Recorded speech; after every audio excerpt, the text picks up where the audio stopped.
me, several things. One, I had a friend who was hurt by someone in the movement, who dated multiple people in the movement, and I think that there was no clearly defined way of talking about the hurt feelings or talking about what love means in the movement when there's like a handful of eligible, quote unquote, straight men in the movement, and they get all kind of male privilege in the movement, and so there's no way there's no accountability.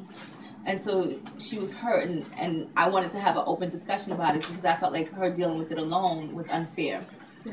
And then I'm just on this thing. That was one thing. And then I'm just on this thing where, you know, love is the answer. Love is the truth, you know. And for me, I only talk about love with my girlfriends. However, I would love to have a much richer, broader conversation about love with my community of activists, and to talk about the things that we struggle with in terms of finding love, maintaining love, sustaining love. And so I brought it to my sisters, who I love.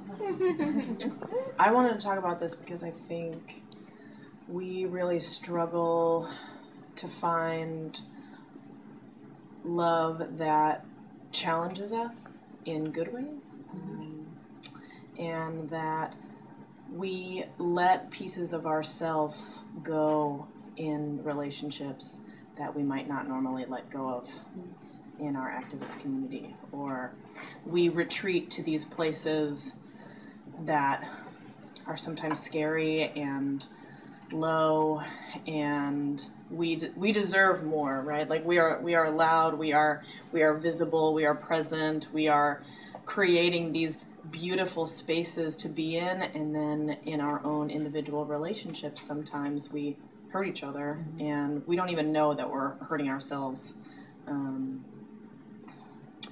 And I want to find that. I want all of my friends to find that. I want all the people that I'm organizing with to find that, because if we can, then that only makes us stronger, and we don't want to enact the things that we're pushing against. You know, like we want to find true love in its many forms, whether that's amongst our own activist friends, the relationships that we're in, and holding people accountable to those things. For me, there's a few reasons why. So first, when I think about why we sort of came together, I think about, similar to the way Kalima said, providing support to somebody who was in a relationship with somebody that was incredibly violent. Both of them were movement people.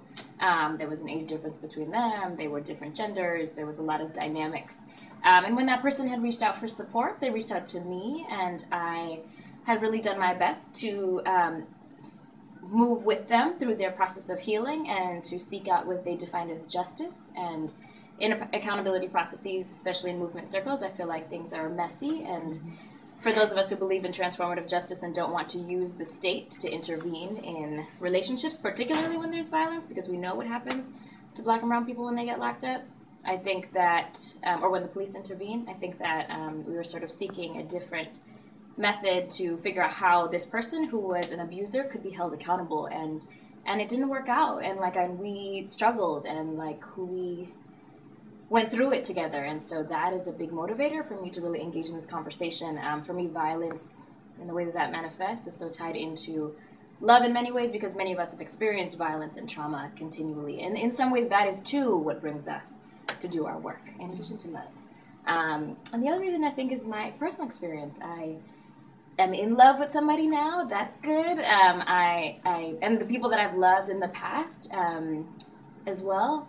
I think that it's sort of also been filled with a lot of struggle and trauma and really intense sort of realities of life that are part of what it means to be who we are as people, as queer people, as trans people, as people of color, as women of color, as queer and trans women of color. And so there's a lot going on just by virtue of our existence. And so I would like to engage for us to think also sort of beyond just love, what do we also need from one another? And can we act in ways in which our relationships are also true and authentic friendships, and that we have each other's backs, and that our friendships are also places for love as well. I think that we have this sort of romantic, fairy tale, very simple definition of love. I don't know. I wonder how many people have even taken the time to define love for themselves. What are the characteristics? What would say?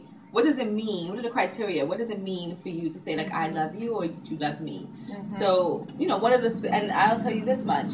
I didn't know until maybe 2006, 2007, maybe after reading All About Love by Bell Hooks, New Visions. And she clearly was she laid it out in terms of how do we define love and sort of centered it and rooted it in mutuality and respect and honor and integrity.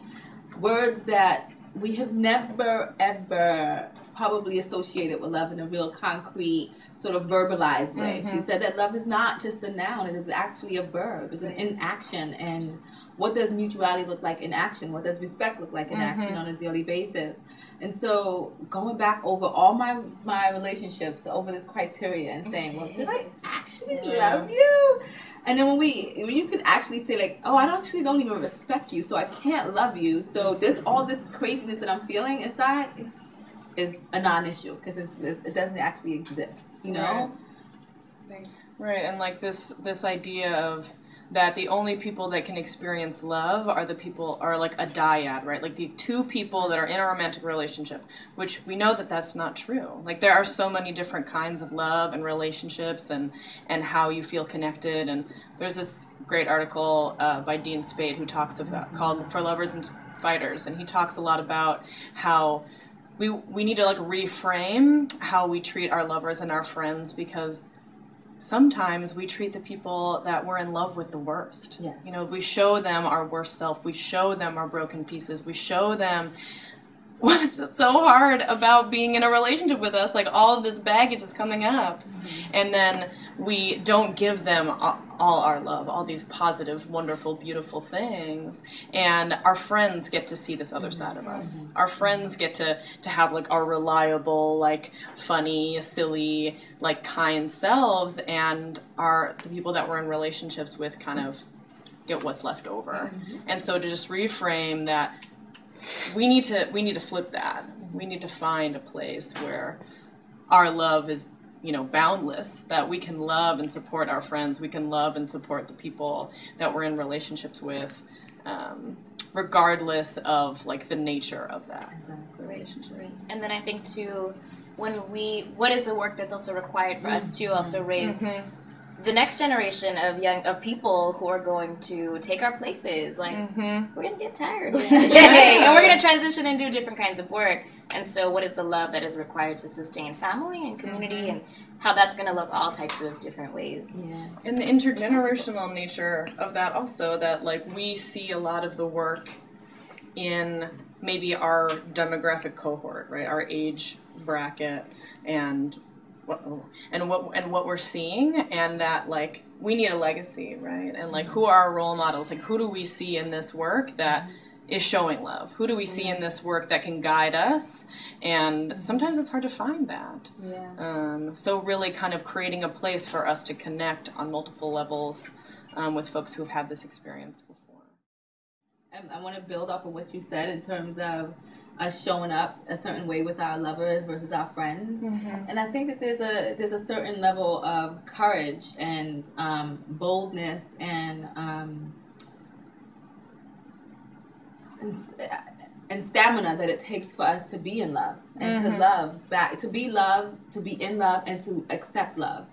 Because our friends, there's an automatic assumption that they're going to love us anyway because they're our friends. However, why is there not an automatic assumption that our lovers will love us anyway, despite the imperfections, you know? And I think like one of the things that my life coach, I'm going to lift her name up. Her name is Shawnee Gibson, and she says to me all the time, you need to expose yourself so that you can expand yourself. And so that's what I've been doing, like exposing myself so that I can love, truly love, be so bold and courageous and just say, okay, here is what's fucked up about me, and invite you to love me anyway. And if you choose not to, that I'm going to still love myself anyway. It does take a lot of courage and a lot of heart to enter into that with folks. It's scary out here. Love y'all. Love.